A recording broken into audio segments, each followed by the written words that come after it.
My name is Jessica Beckel.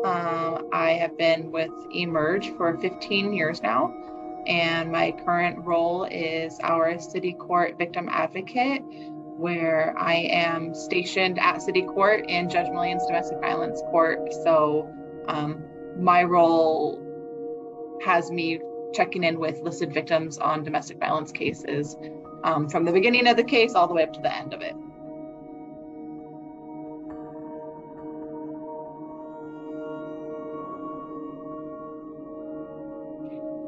I think one of the main challenges was trying to find new ways to make sure victims were still being heard and seen, that they weren't falling between the cracks, that they weren't being forgotten about, and then also finding new ways to make sure that they were as safe as possible, that we were able to provide as much support to them as possible. And with the pandemic and people having to stay at home, with everything being closed, we know that there was a lot more barriers in place for victims and participants to get resources. And so trying to find a way to still offer that same level of support we had been offering prior with all these new barriers, that was one of the biggest challenges, was just making sure that we weren't minimizing the level of care or support that we had previously been providing. My name is Yasmin. I have been working at Emerge since April of last year, and I work as a case coordinator in training, and I connect with participants who are referred over to us from law enforcement agencies throughout town. And so for me, a lot of the things that I saw when I interacted with participants was around safety planning, and it was always having to get creative with safety planning because it was I want to leave my partner, but I don't have somewhere safe to go. And shelters are full, and some places don't even have their doors open anymore because of COVID. And that just created so many different obstacles for us to be able to tell people, you know, this is where you can go, this is the option that you have. And we were able to, in some cases, provide like a Greyhound bus ticket or something like that, where we could help people transition to another city or another state where they felt safe and had those options. But that wasn't the case for everybody. A lot of people experience isolation. They don't have family members or friends that they can rely on. And that was like a huge piece that we dealt with and that I saw a lot as I've been working for the last 18 months or so.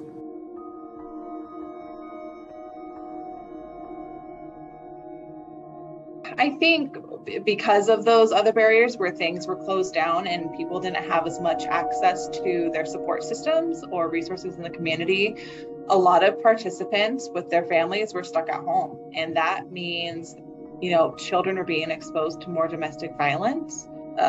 There was a lot more isolation in the homes. That was obviously a huge concern for us. And also a lot of people didn't have access to technology, like to Zoom. You know, we're great that we have Zoom right now, but that wasn't a common thing where everyone had access to that in the beginning. And so it was difficult for a lot of people to reach out to us, reach out to Emerge, reach out to the courts, or for us to get connected to them and know that it was a safe connection. We, you know, with abusers being in the home or victims being in the home more frequently, we never knew who was around. And so that made having safety conversations a little bit more difficult.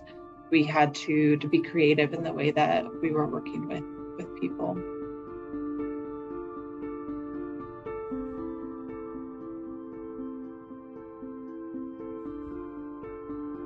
Court was closed down for several months at a time.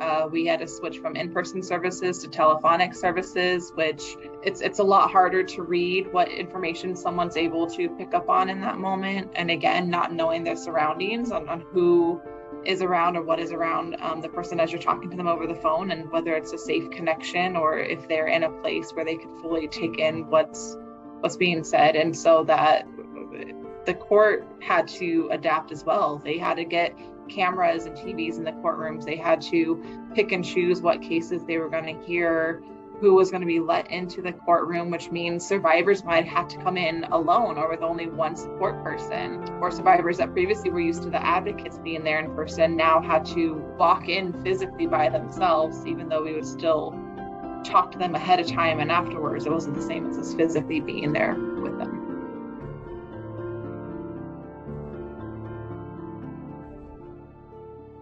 So this past year for me was really challenging. My husband, he had a diagnosis of cancer, and that was in the middle of the pandemic, and that was a few months after I started working.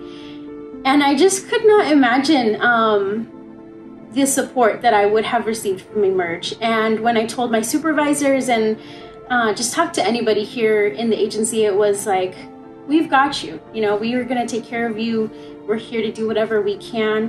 And in that instance, it was just this immediate feeling of knowing that you had the support that you needed regardless of what was happening. And then with anybody on our team who was taking mental health days, who needed a break, who needed to just talk through something after having a session with a participant, knowing that you can go to pretty much any person on the team and have that support there, that was probably what made the biggest difference throughout this entire pandemic and working throughout the pandemic. But we all came out of it a little bit differently.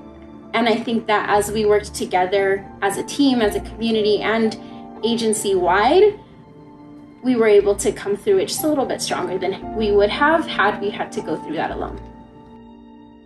The biggest lesson that I learned is how strong and resilient our participants are. I was met with participants who are just so willing to fight for a life that is free of abuse, that is free of fear, that is what they want for themselves. And watching people just being able to continuously work towards that goal, it has been one of the most beneficial things of working here at Emerge. I learned that I can handle change a little bit better than I thought I could. Also learned a lot new resources and new ways to stay connected with the partnerships that we already had. People are more resilient than they think. We're all stronger than we believe. Hello, my name is Rachel, and I sit on the board of Emerge, Center Against Domestic Abuse. I just wanted to take this moment and thank every single employee that works at Emerge for all the hard work you've done in these past 2 years with our new normal called COVID. If it wasn't for you, we wouldn't have the success stories that we have and all the survivors being able to go back into our communities and be successful members of society. So I just wanted to take this moment and thank you for all your hard work. It is noted and you are much appreciated. Not to mention all the work you've done and countless hours that you've put in to ensure that Emerge Center Against Domestic Abuse is an anti-racist organization. Thank you from the bottom of my heart. Have a wonderful day.